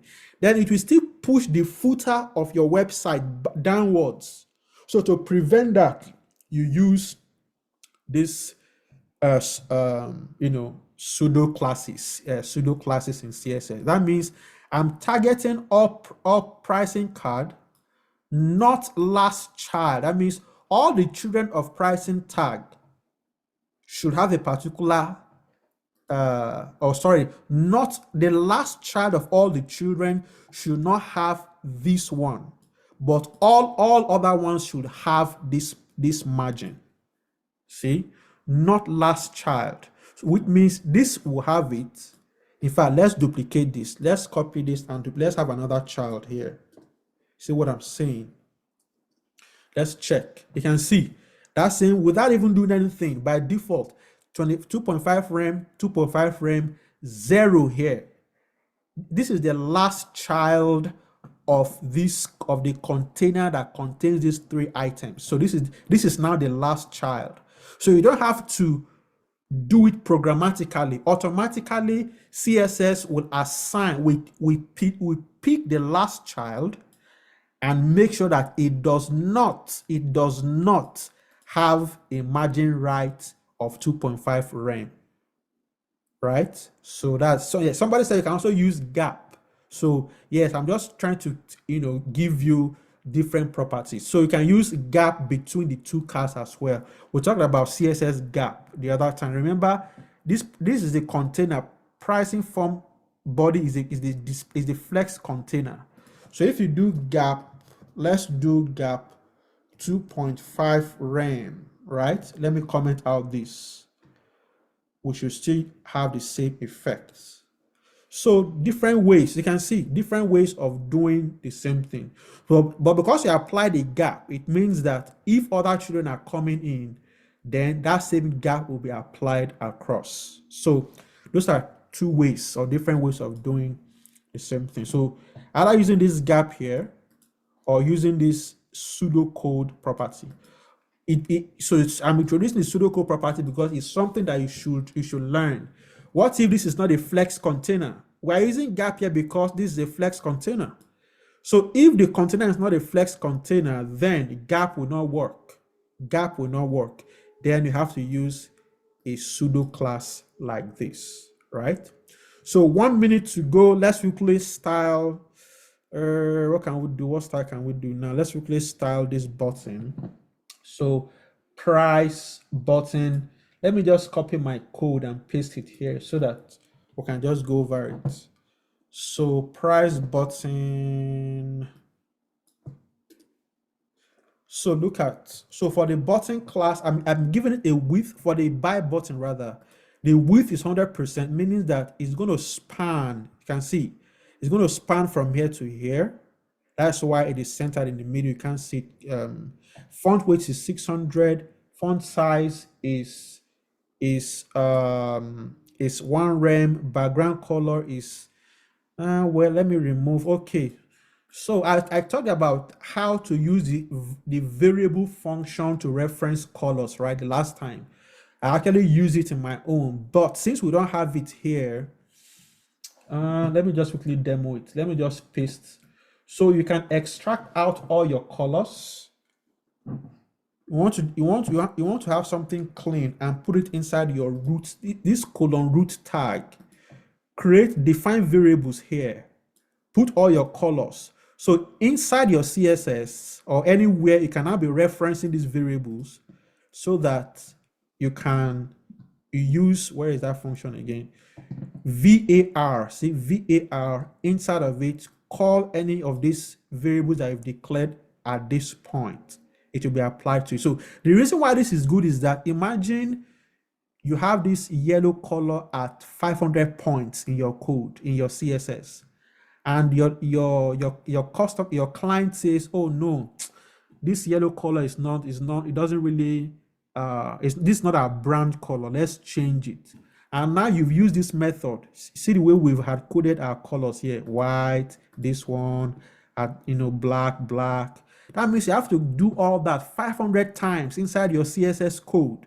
So a quick way to do that is put all your colors, move them outside inside this point, create variables for them. This is how you create variables in CSS. Create a variable for them. Not only colors, anything you put here as a variable works. So, but I'm just doing colors here. Give them names, right? And then now use the var function to reference them. Meaning that if my client comes and says, oh, I don't like this pink color, let's change it, and pink appears 500 times in my source code, I'll only change it at one point. Pink one at one point, once I change it, it's going to reflect, everywhere you referenced it with the variable function. So this is what we are having once you apply the pink color to it. So we're going to stop here. We said we'll be ending as 4:30. This is my 4:32. Like I said, I'm going to create a video just to finish up this, post it to the YouTube so that you guys can watch the video later. Because look at everything is just mashed up together. There should be spacing. Spacing makes your design beautiful. Look at there should be spacing and all that. So there should be spacing and all that. So let me remove this third one here. This card, I don't need this third one if we're following the design that we're having. So this is what we have. Hope you were able to get one or two things from this tutorial. Again, I'm going to have a video that finishes this. In fact, the video should start from the beginning. Not really. We already have a video, so this is being recorded. Yeah, so I'm going to finish this up, post the video so that you guys can watch later. So thank you very much. We're way over time. Sorry for that, but we just needed to do this today so that we can move on. So thank you very much. So for those that submitted their assignments, I've been seeing them. Kudos to you guys. You've applied the spaces and all that. Tried to achieve this, which is good. So yeah, now that you've seen this video, you can still go back to refine what you've done. So, but what I'm going to do is I'm going to push this final code, this final code that generated this. I'm going to push it today so that you have access to it, and then you can see how I designed this. I think I use CSS grid here, but you can also use Flexbox if you choose to. So I'm going to push that. In fact, I can do it now. Let me just quickly do that. So if I go to git ignore, I'm no more ignoring. Let me just remove all this. So that means you can see everything that we've done so far. So let's push, come here, commit week 5. So if you see the source code and try to update what you've done, remember you've pushed your code, so there is timestamp applied to everything. So I know when last you submitted the assignment. But yeah, I'm going to push all this out so that I can see the final solution. Week 4, week 5, week 5, week 5. It's not completed. Let's say week 5 class. Let's just say class here. Commit, save change, sync changes. That's done. If I go to my GitHub now, you have, I think we should see everything on GitHub. Let's So I come to my repo. So you can see updated now. You can see I just pushed the source code. So yeah, we have access to week 5. See, the final folder is here. So everything is here. So the font awesome content. So what we worked on is here, which is what we worked on today is this one, but the final is what we have as the result of yeah, you get my point. So everything is online. Go through it, learn from it, start thinking of your week 6 projects. So I'm trying to, today is week 5, right? Next week is week 6.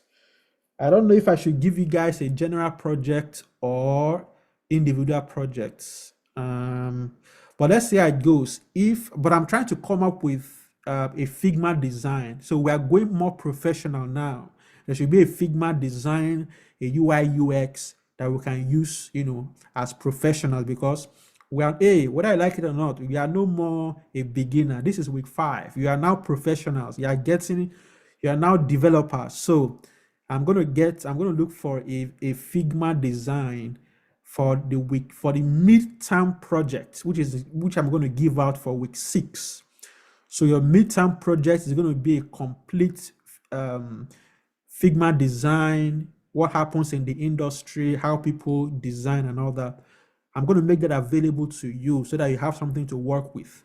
All the assets, all the colors, all the typography, everything is going to be there so that you have something to work with. So yeah, thank you guys. I've talked again for another 7 minutes. Sorry about that. See you guys next week. Keep coding, keep learning, keep going online, keep enjoying yourself. God bless you guys. Bye.